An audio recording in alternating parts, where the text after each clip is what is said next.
ఎవరికైనా ఏదైనా శుభం కలిగితే ఆ శుభానికి కారణం ఎవరు అంటే శంకరుడే. నేను చెప్పట్లేదు ఈ మాట, శాస్త్రములు చెప్పాయి. శుభములన్నీ కుప్పలు తెప్పలుగా ఆయన పాదముల దగ్గర పడి ఉంటాయిట. ఆయన అనుగ్రహించాడు అనుకోండి, ఓసారి ఇలా అంటాడు అంటే అది ఎగిరి వెళ్ళి ఇంటికి తోరణంగా పట్టుకుంటాడు. అందుకే ఒక గడుసు కవి ఒక మాట అన్నాడు, నేను ఓ పువ్వు పట్టుకొచ్చి మీ పాదాల మీద వేశాను అనుకోండి, నేను వేసినది ఏది పువ్వు, మీ పాదముల మీద ఉన్నది ఏది పువ్వు. నేను ఒక పువ్వు పట్టుకెళ్ళి మల్లికార్జున లింగం మీద వేశాను అనుకోండి, పరమ ప్రేమతో వేశాను అనుకోండి, ఆ పువ్వు ఓ ఏడాది తర్వాత నా ఇంటి మనవడు.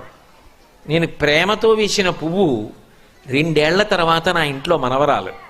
నేను ప్రేమతో వేసిన పువ్వు నేను కట్టుకునే ఒక ఇల్లు. నేను వేసిన పువ్వు నాలో కలిగేటటువంటి భక్తి.